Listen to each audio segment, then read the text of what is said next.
Hello and welcome to the Direct Selling Success Podcast. I'm Anna Green and I'm here to share with you tips, tricks, and training on network marketing done right. Thank you for listening. Morning, everyone. How are you today? Monday morning, that first strange day of that Christmas run-up period thing that we all have that's going on, that's are we working, are we not? Are we running around like headless chickens trying to focus on Christmas and make sure everything's planned? Where are you with all this? I'm in work. I'm in work today and tomorrow.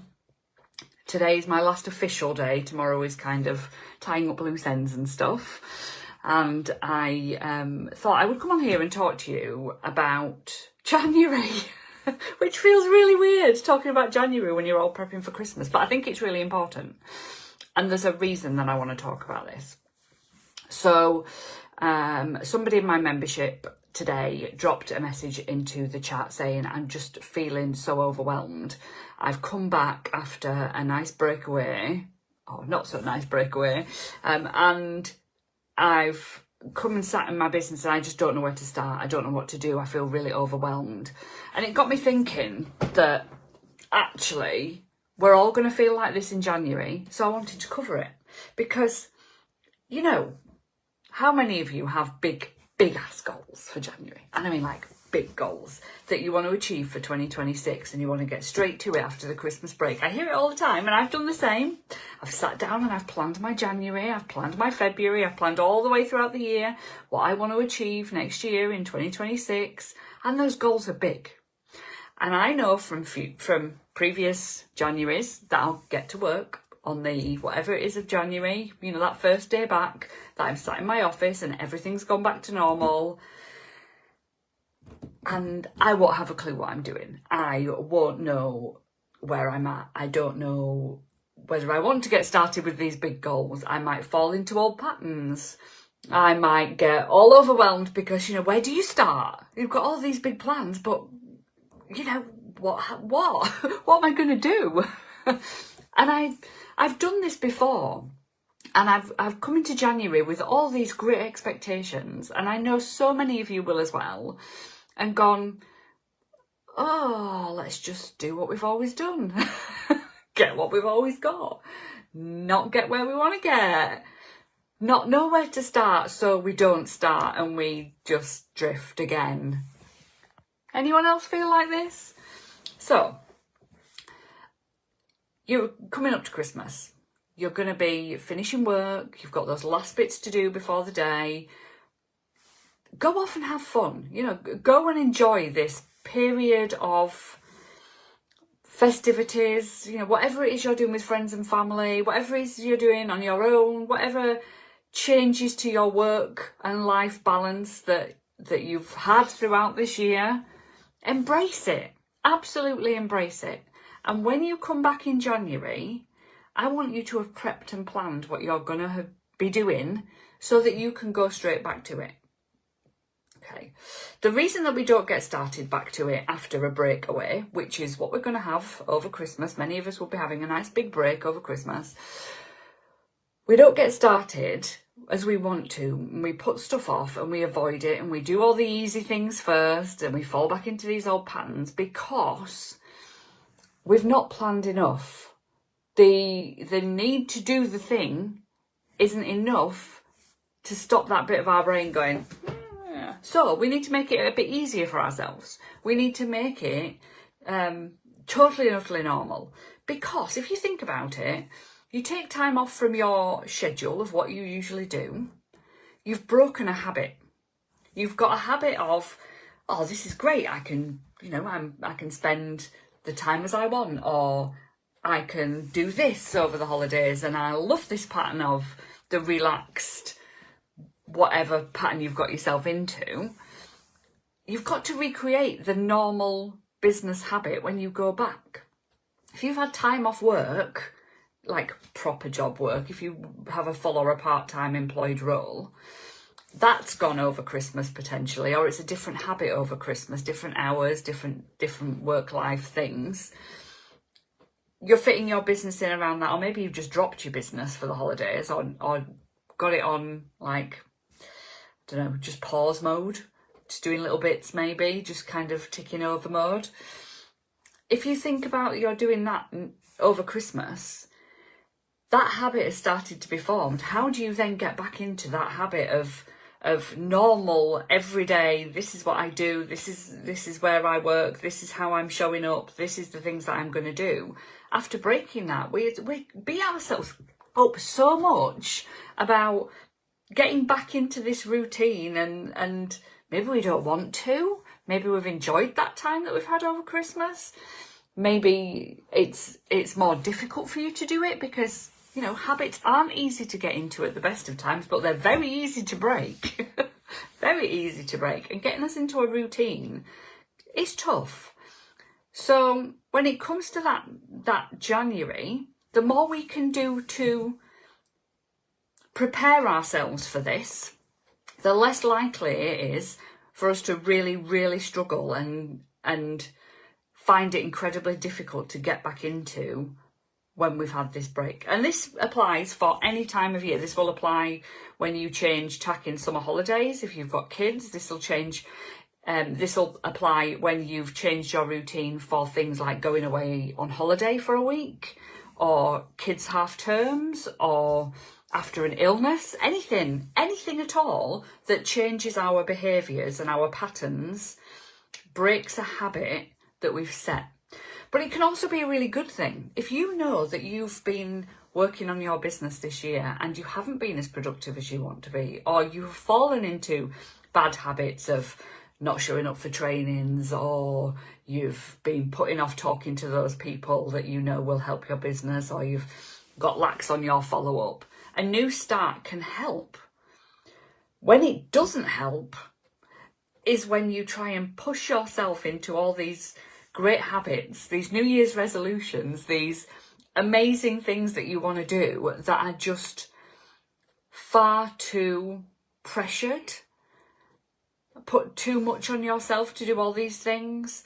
No, New Year's resolutions. Let's take them for an example. Any of you got New Year's resolutions for your business, for your health, for your personal life? We have this big thing. We have this big break over Christmas.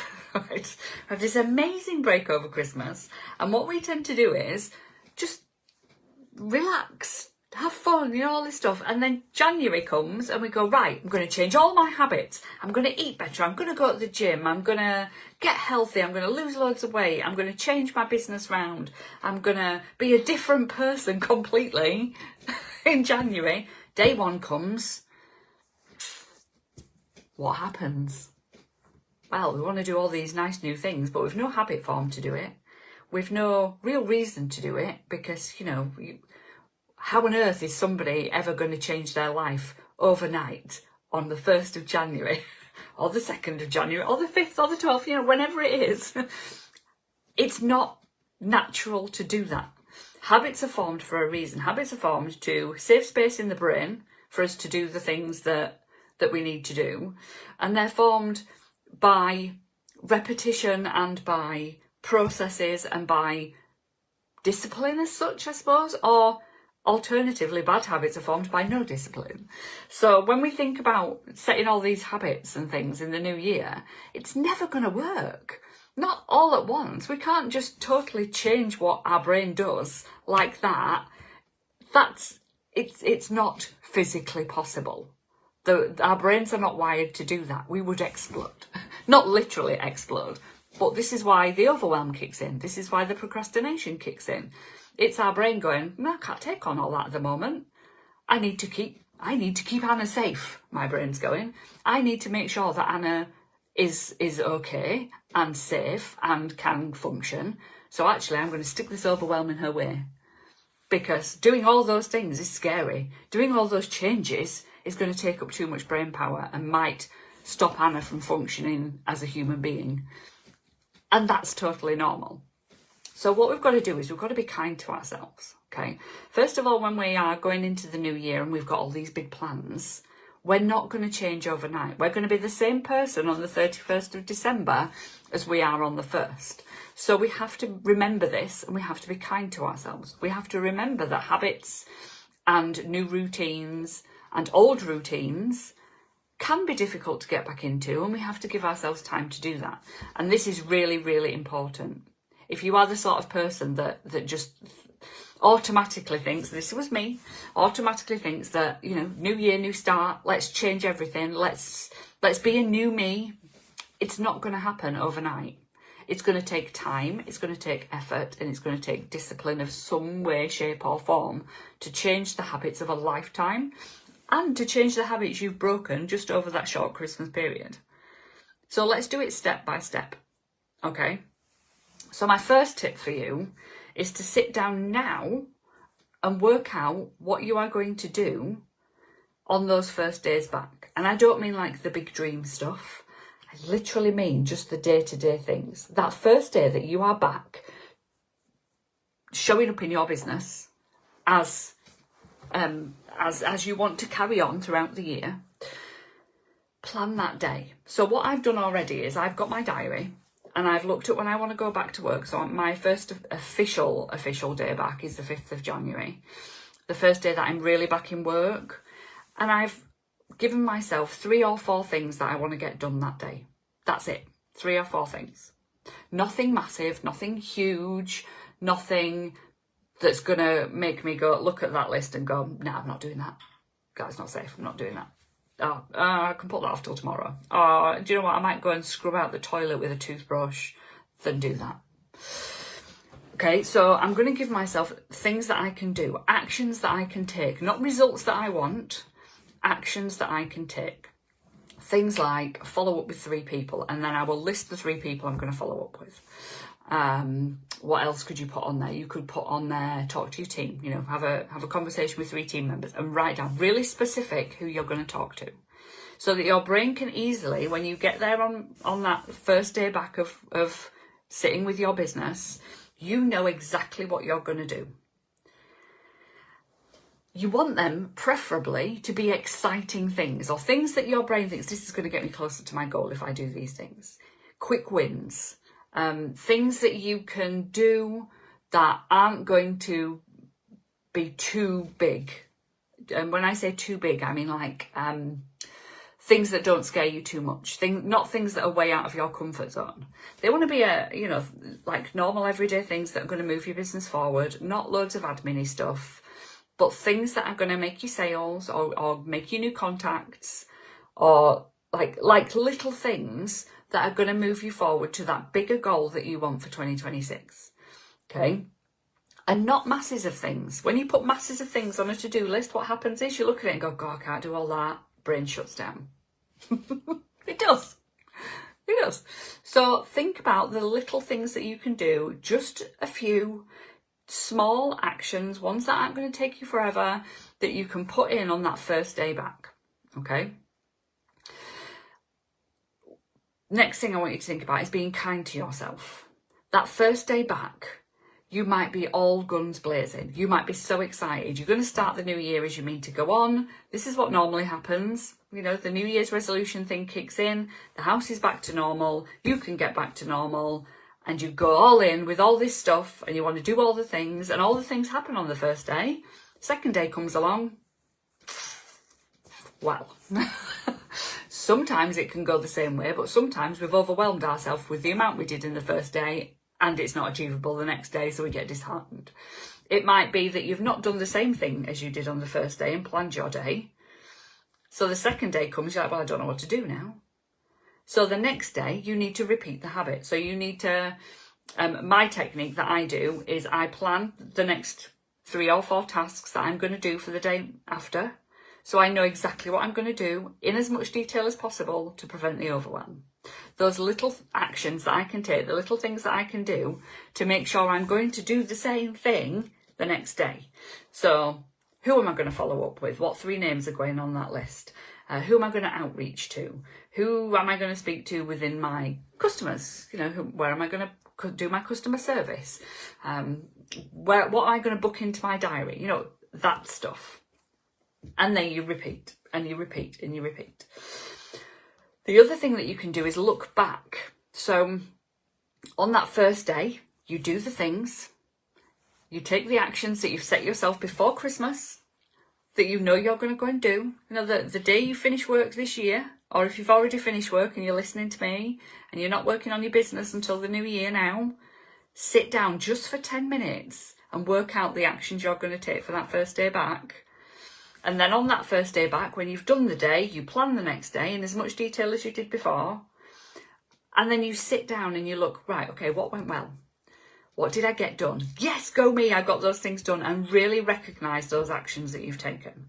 Not the results that you got, the actions that you took. There's a difference, a big difference. If you always reward yourself and recognise the fact that you've achieved the sales or the new teamie or whatever, when you don't get those things, you'll be down. You'll be upset. Absolutely recognise those things, but also recognise the things that you did to move the business forward.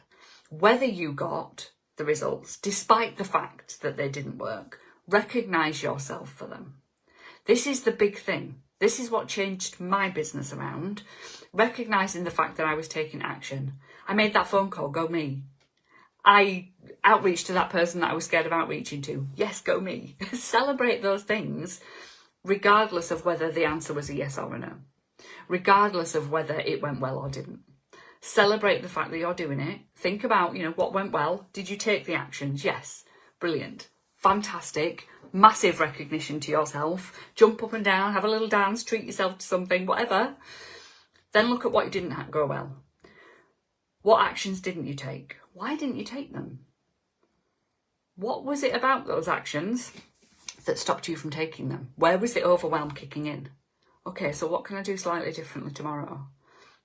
What can I either change about that action, or change about the mindset behind that action, or change about the thing, anything? Why am I not ready to do that? Why am I putting it off? What's scaring me about it? And actually really think about it, because otherwise that thing will still be on your to-do list. January the 1st, 2027. Can't believe I've just said that date today. But honestly, if you start to recognise those actions and really, really get into detail about why you're doing things and why you're not doing things, why are you doing all the easy things, you'll start to do the hard things more easily. And that's when your business will start to change. And that's when the habits will start to kick in more. When you recognise yourself for taking the actions, your brain sees that as like oh, she's done something really good. That's what my brain says anyway. And it makes you want to do more of the actions. Like when you are training a dog, our brains work the same way. Dog does something good, you give it a treat. You do something good, you give it a treat. And it doesn't have to be, a piece of food or a drink or something like that. It can just be congratulating yourself and going, yay, well done me. Because the dog gets that same reaction. When you praise a dog, even if you don't give it a treat, it gets all excited. It knows it's done well. You do the same thing to your brain, you will start to want to do well to get that same feeling in your brain. We are just the same as animals when it comes to recognition and reward and creating habits. So if you can do that, and you can get your brain on board with you doing that, and the next day you do the same thing and go, yes, go me, I've done something that stopped me falling back into the old patterns. I've done that thing that I've been putting off for so long. I've done those actions that I set myself. Yeah, I might not have done these ones, but I've done these ones. Yes, go me. You're going to do more the next day, and you're going to want to do more the next day, and you're going to get excited about doing those things the next day. But it takes time to implement this habit. And if you can get into that from day one, setting yourself the actions, really specific, not overwhelming actions, not loads and loads of them, maybe something that's a little bit scary, but not all scary.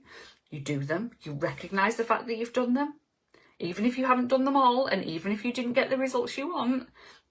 Do the same the next day, plan the actions, do the things, praise yourself for doing the things, and repeat and repeat and repeat. And every time you repeat it, you praise yourself. And every time you don't, you say, okay, why haven't I? But that's okay that I haven't. But what do I need to do to make sure that I do it in the future? I'm not going to beat myself up for not doing the things. I'm not going to say that I failed. It's just not worked for some reason that it hasn't worked. I'm going to move on and I'm going to try again.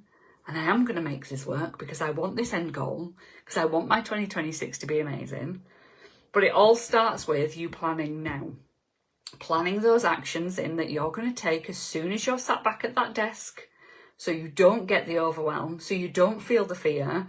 Well, you will feel the fear, but you don't get that like, oh God, I have no idea what I'm going to do, so therefore I'm just going to fall back into old patterns, or I'm not going to do anything because I don't know what to do. Or all those things scare me, so I'm not going to do any of them. How can you prevent that? That's my way of preventing it. It works for most of my clients. Give it a go. See if you can make it work for you. But the trick is to be kind to yourself while you're doing it, because you're not going to change everything overnight. Hope today's helped. I will be in my business for the next couple of days before I disappear off for Christmas. If you want to have a chat, drop into my inbox. If you want some help in the new year to create these habits, to get into some patterns, healthy patterns with your business, I shall see you all soon. Chat me. Bye.